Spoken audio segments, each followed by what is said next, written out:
Hi everyone, कैसे हैं आप सब लोग। इस वीडियो में हम बात करने वाले हैं that how to make a lesson plan. ये हमारे को जो हमारे पेडागॉजिक सब्जेक्ट होते हैं, जैसे अगर मैं अपनी बात करूं तो मेरे पास सोशल साइंस और इंग्लिश था, उसमें से ये आपको 16 मार्क्स का एक लेसन प्लान देखने को मिलेगा, जिसमें आपको एक लेसन प्लान प्रॉपर तरीके से बनाना होगा। तो मैं आपके साथ फॉर्मेट और मेरा लेसन प्लान शेयर करती हूँ जो मैंने बनाया था। एक सोशल साइंस का मैं आपसे शेयर करूँगी और एक मैं आपसे इंग्लिश का शेयर करूँगी। तो लेट्स स्टार्ट। जब हम लेसन प्लान बनाते हैं तो सबसे पहले स्टार्टिंग में हमें कुछ डिटेल्स लिखनी होती है, जैसे कि नेम ऑफ़ द प्यूपिल टीचर, यानी उसमें हमारा ही नेम जाता है। देन सब्जेक्ट, कि हम कौन से सब्जेक्ट का लेसन प्लान बना रहे हैं।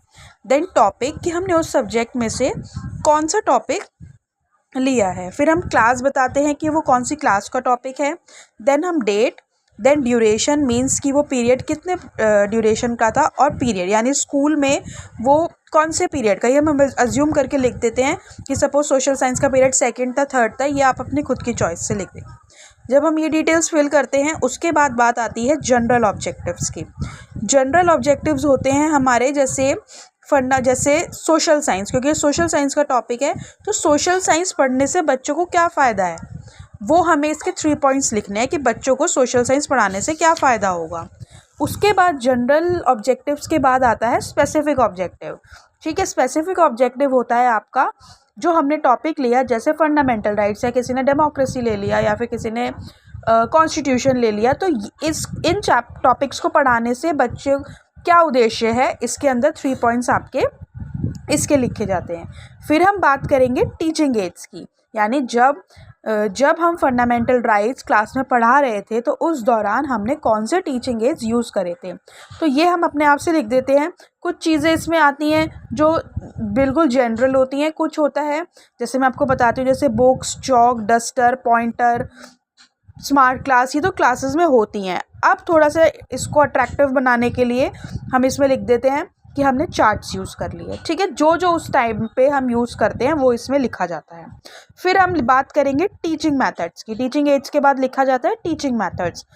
टीचिंग मेथड का मतलब होता है जब आप ये चैप्टर पढ़ा रहे थे तो आपने कौन सा मेथड यूज़ करा था जब आप पढ़ा रहे थे। तो उसमें लेक्चर मेथड आ जाता है, फ्लो चार्ट्स टेक्निक आ जाती है, स्टोरी टेलिंग मेथड आ जाता है। ठीक है, उसके बाद आता है पॉइंट प्रीवियस नॉलेज टेस्टिंग, यानी उस चैप्टर को पढ़ाने से पहले, यानी फंडामेंटल राइट्स को पढ़ाने से पहले हम उनकी बच्चों की प्रीवियस नॉलेज टेस्ट करेंगे, मींस जो हमने क्लास में एक दिन पहले पढ़ाया था।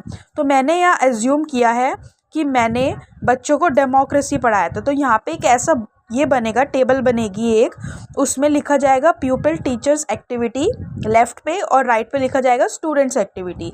प्यूपिल टीचर एक्टिविटी में आएगा क्वेश्चंस जो टीचर्स बच्चों से पूछ रही है, जैसे कि व्हाट इज़ डेमोक्रेसी। तो बच्चों का जब हमने ये क्वेश्चन किया तो बच्चों ने उस टाइम पे उसका आंसर किया, क्योंकि अभी हमने चैप्टर पढ़ा दिया है तो बच्चे इसमें आंसर कर पाएंगे। ठीक है, उन्होंने बताया व्हाट इज़ डेमोक्रेसी, तो बच्चों ने उसकी डेफिनेशन दे दी, हमने ऐसे लिखा। फिर हमने जो क्वेश्चन पूछे बच्चों ने उसका रिस्पॉन्स दिया, क्योंकि ये चैप्टर हम पढ़ा चुके हैं। जब हम general objective, specific objectives, teaching ads, teaching methods और प्रीवियस नॉलेज टेस्टिंग, यहाँ तक सब कवर हो जाएगा। फिर हमारा नेक्स्ट आता है अनाउंसमेंट ऑफ द टॉपिक, यानी कि जो हम आज पढ़ाने वाले हैं हम कैसे उसको अनाउंस करेंगे। So students, today we are going to study about fundamental right, जैसे हम जनरली क्लास में बोलते हैं। अब इसकी एक प्रेजेंटेशन तैयार होती है कि हमने अपना चैप्टर कैसे पढ़ाया है। तो हमें हेडिंग देनी है प्रेजेंटेशन, जिसके हेडिंग्स जाती हैं teaching points, प्यूपिल teacher activity, pupils activity and black board. Teaching points में वो पॉइंट्स आते हैं जो उस चैप्टर में मेन पॉइंट्स टीचर ने पढ़ाया है। ठीक है, फिर जो पढ़ाया है तो किस तरीके से पढ़ाया है वो प्यूपिल टीचर एक्टिविटी में आता है। फिर जब टीचर पढ़ा रही थी तो बच्चे क्या कर रहे थे, ये प्यूपिल्स एक्टिविटी में आएगा। और ब्लैक बोर्ड वर्क क्या हो रहा था, मैं आपको एक एग्जांपल देती हूँ कि पहला टीचिंग पॉइंट है इंट्रोडक्शन, यानी ये तो बहुत नॉर्मल बात है कि कोई भी चैप्टर पढ़ाने से पहले हम उसका इंट्रोडक्शन ही देंगे। तो हमने जब उसका इंट्रोडक्शन दिया टीचिंग पॉइंट था हमारा सबसे पहले इंट्रोडक्शन। तो टीचर ने उस टाइम पे क्या करा, बच्चों को बताया कि फंडामेंटल राइट्स क्या हैं, उसको पूरा डिफाइन करा। तो जब टीचर ये बता रही थी तो बच्चों की एक्टिविटी क्या थी, यानी बच्चों की एक्टिविटी थी कि बच्चे सुन रहे थे। और ब्लैक बोर्ड वर्क उस टाइम पे क्या हो रहा था, ब्लैक बोर्ड पे लिखा हुआ था chapter number 2 that is fundamental rights. इस तरीके की आपकी प्रेजेंटेशन तैयार होगी। दूसरा, आप फिर इंट्रोडक्शन बताएंगे फंडामेंटल राइट्स का, फिर आप उसके टाइप्स बजाएंगे। वहाँ पे आप इस तरीके से लिखेंगे there are 6 type of fundamental rights.